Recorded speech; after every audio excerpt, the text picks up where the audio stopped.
नमस्कार. Divine trails Marathi या चॅनलवर आपले स्वागत आहे. आज आपण जात आहोत सोलापूर जिल्ह्यातील श्री अवधूत चिंतन गुरु दैवदत्त श्री स्वामी समर्थ मठ या ठिकाणी दर्शनाला.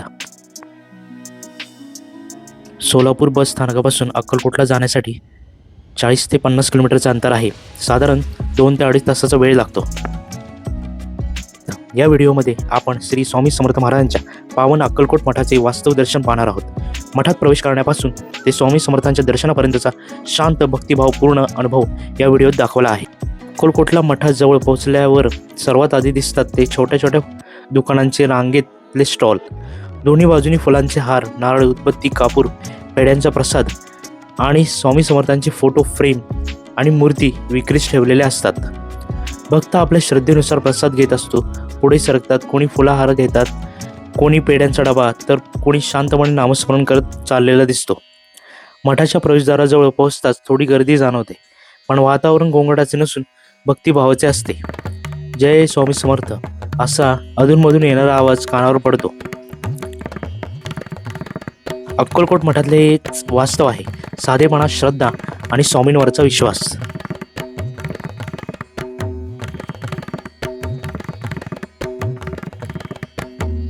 इसवी सन 1459 मध्ये माघ वैद्य 1 शके 1380 या दिवशी श्री नरसिंह सरस्वती स्वामी महाराज यांनी गाणगापुरास निर्गुण पादुका स्थापन केल्या व त्यानंतर शैल यात्रेचे निमित्त साधून ते कर्दळी वळीत अदृश्य झाले. या कर्दळी वनात सुमारे 300 वर्ष महाराजांनी कठोर तपश्चर्या केली. या काळात मुंग्यांनी त्यांच्यावर वारुळ रचले. एके दिवशी उद्धव नावाचा लाकूड तोड्या त्याच कर्दळवळीत लाकडी तोडीत असताना त्यांच्या हातून कुऱ्हाड निसटली व ती वारुळावर पडली. उद्धवाचे निमित्त साधून स्वामी महाराजांना पुन्हा भक्तांच्या कल्याणासाठी प्रकट व्हायचे होते. कुऱ्हाड वारुळावर पडताच उद्धवासमोर एक अजानभाऊ तेजस्वी मूर्ती प्रकट झाली. तेच अक्कलकोटचे स्वामी समर्थ महाराज होते. आपल्या हातून या महापुरुषाला जखम झाली या विचाराने उद्धवला दुःख झाले व भय वाटू लागले. पण आपल्या हातून या महापुरुषाला जखम झाली या विचाराने उद्धवाला दुःख झाले व भय वाटू लागले. पण भक्तांसाठी माताच असलेले महाराजांनी उद्धवाला अभय व आशीर्वाद देऊन गंगातीरी प्रयाण केले. गंगा तीरावर भ्रमण करता करता ते कलकत्त्यास गेले व तिथे त्यांनी महाकाली मातेचे दर्शन घेतले. नंतर काशी, प्रयाग असे भ्रमण करीत उत्तरेकडून दक्षिणेस आले. इसवी सन 1856च्या सुमारास स्वामी समर्थ अक्कलकोटास आले. मंगळवेढ्यातून पहिल्यांदा जेव्हा अक्कलकोटात नगरीत प्रवेश केला तेव्हा त्यांना गावातील खंडोबा मंदिरात मुक्काम केला. तो दिवस चैत्र शुद्ध द्वितीया शके 1778 नामसंवत रविवार 6/4/1856 हा होता.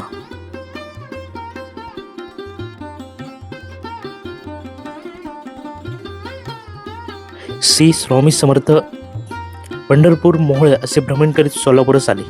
त्यानंतर मंगळवेढे नामक गावास स्वामींनी काही काळ वास्तव्य केले व तिथल्या भक्तांना विविध स्तरावर मार्गदर्शन केले, भेटले. त्याला आपल्या लीलेने आगळ्या वेगळ्या पद्धतीने दुःखमुक्त करून कार्यरत केले. श्री सद्गुरू रामानंद बिडकर महाराज यांना स्वामींची दीक्षा मिळाली. ते फार मोठे शिष्य होऊन गेले आहे.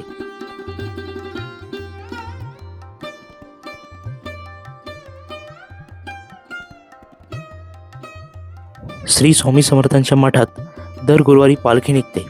स्वामी महाराजांच्या पुण्यतिथी उत्सव चैत्र वैद्य षष्टीपासून चैत्र वैद्य चतुर्दशीपर्यंत मोठ्या प्रमाणात साजरा केला जातो. दत्त जयंती, गुरुद्वादशी असे अन्य उत्सवही इथे हजारो भक्तांच्या उपस्थितीत उत्साहात साजरे होतात.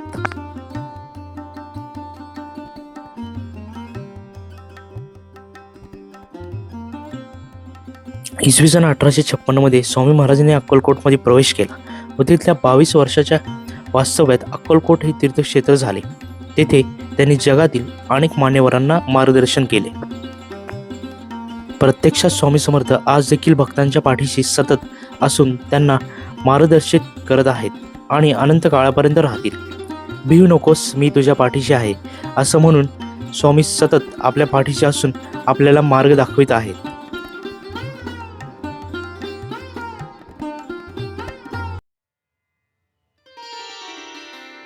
स्वामींनी अनेकांना कामाला लावून इसवी सन 1878 मध्ये त्यांचा एक आविष्कार संपविला असे नाटक केले आहे. स्वामी महाराजांचे अवतार कार्य आजही सुरू आहे. स्वामींनी अवतार कार्य संपवलेला नाही. स्वामी समर्थ महाराज आज देखील भक्तांच्या पाठीशी सतत राहून त्यांना मार्गदर्शन करीत असून कार्यरत करत आहेत. अनंत काळापर्यंत करीत राहतील.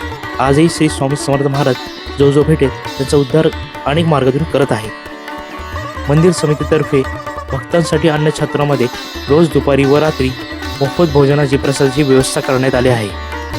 हा व्हिडिओ आपल्या कुटुंबियापर्यंत आणि स्वामी समर्थांच्या भक्तांपर्यंत शेअर करा आणि अशाच प्रकारचे भक्तिपूर्ण, माहितीपूर्ण आणि वास्तव अनुभव सांगणारे नवीन व्हिडिओ सर्वात आधी पाहण्यास आमच्या channel divine traders Marathi subscribe करा.